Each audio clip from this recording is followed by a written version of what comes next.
there, Lindsay here, the Frugal Crafter. I'm just going to do a quick video today because I've been thinking about decluttering, and it's the end of the year. Well, when this comes out, it'll probably be January, but in this time between Christmas and New Year's, I tend to go through and see if there's anything I have too much of and want to get rid of, stuff I'm not using and maybe I could find a better home for, and that's generally kind of my my January prerogative. I go through everything. I like to see what I have, see what I, get inspired again for different things.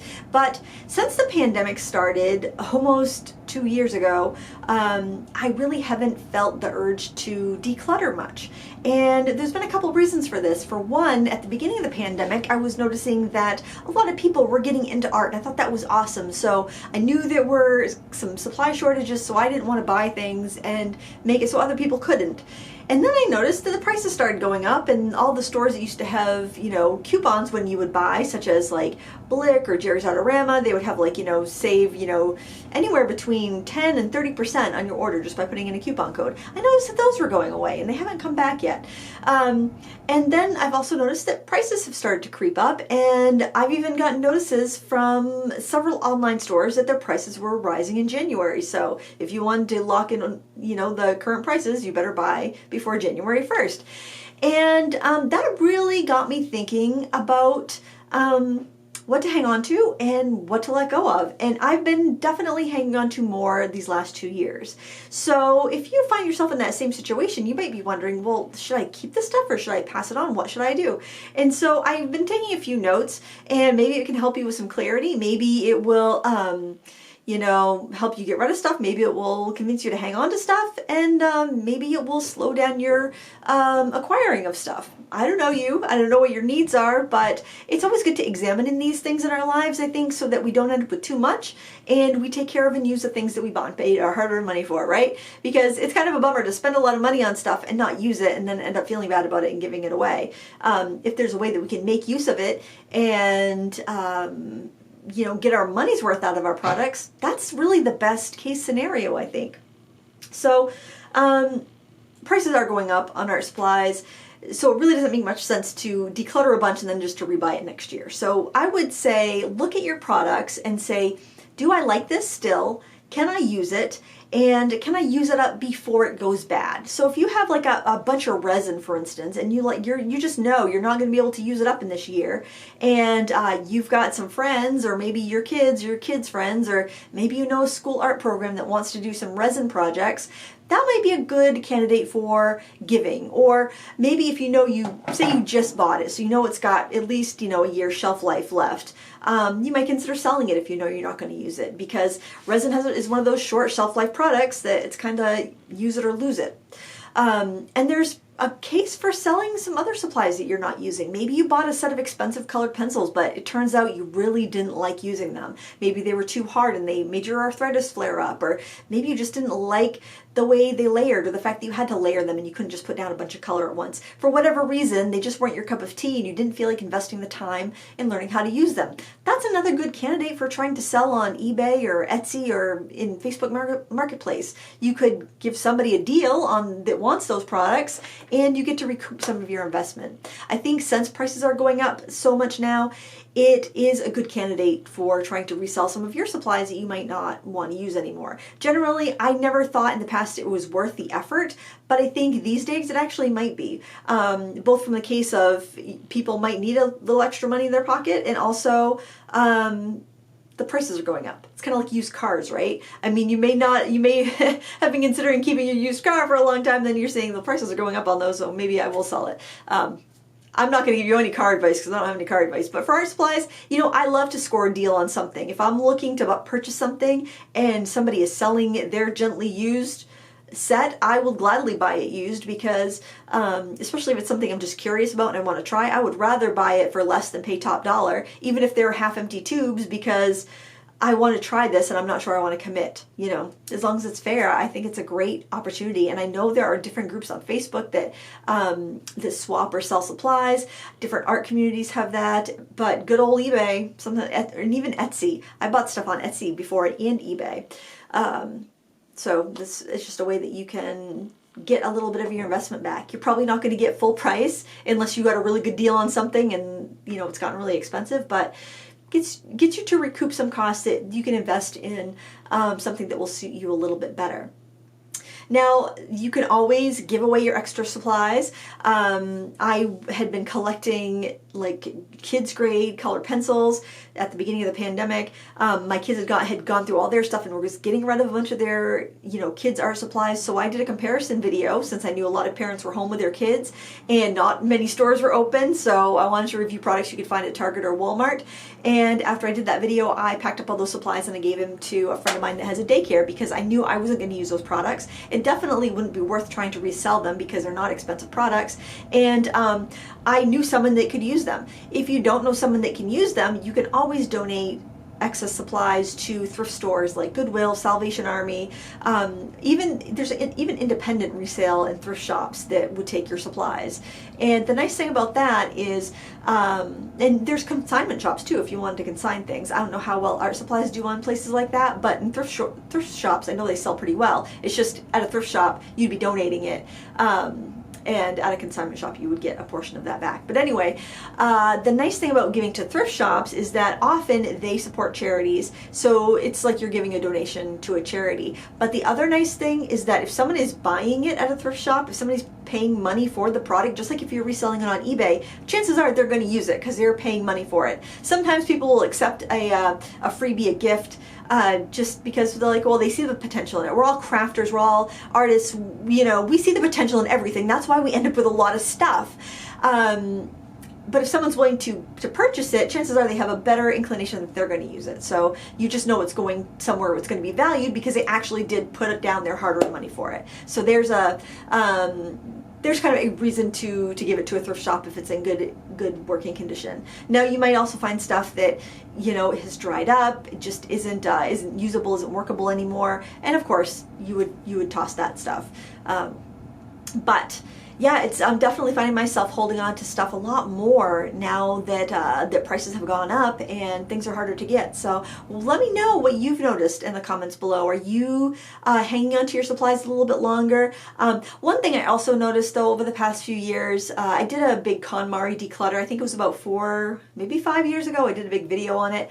It really changed my shopping habits. And even though the want monster does get a little crazy sometimes and wants to try this, latest and greatest, and admittedly, I do get to review products for my YouTube channel that are just sent to me unsolicited, and sometimes, they ask me first, but a lot of times I just get stuff into review, so that does make the collection grow. But as far as shopping, I do not shop like I used to before I did that KonMari declutter. I feel like you almost need to do one of those declutters once in your life, just so you see how much you have.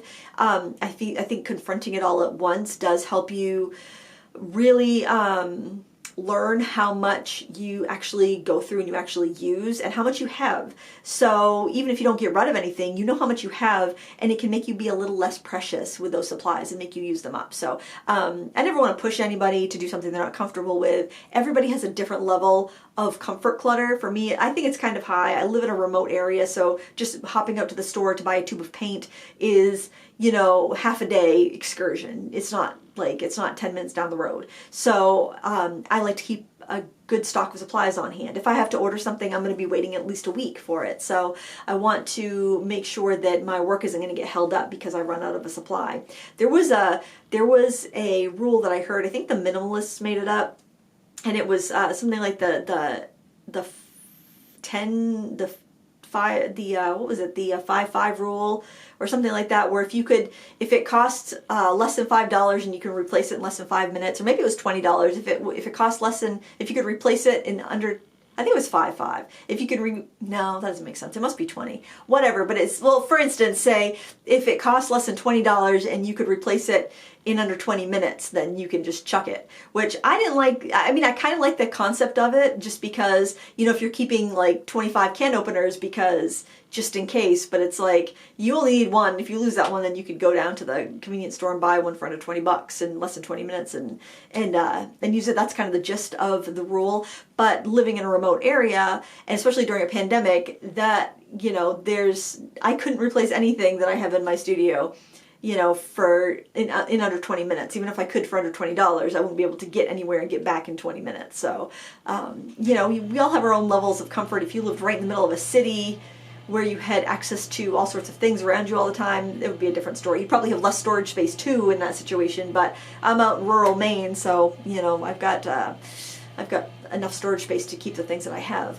And I will even hang on to things that aren't perfect, because having some white paint, so there's supply shortages, right? Titanium white and ultramarine blue. I just read that those pigments right now are in short supply. Many companies have run out of those pigments, and it's put a supply short. It's better put a kind of a wrench in the machinery of a lot of house paint companies. So, even if I have a bottle of white paint, and it's my last bottle of white paint, even if it's not my favorite bottle of white acrylic paint, I'm going to hang on to it, at least until I can replace it with my favorite bottle of white paint, because having some okay white paint is better than having no white paint. It's not as good as having your favorite white paint, but it's better than nothing. And I think we also need to embrace the fact that good is okay. It doesn't have to be perfect. Or don't let the perfect be the enemy of the good.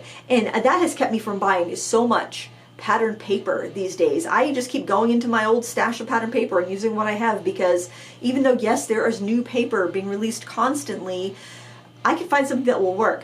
And I don't go through all my paper looking for that perfect sheet that I own. I grab the first one that will work, and I don't think my projects are any less cute because of it.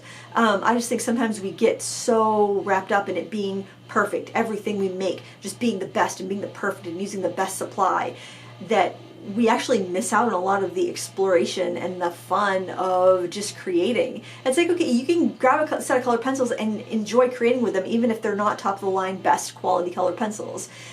But I think part of our hobby is our curiosity, and we want to try all the things and find just the best one.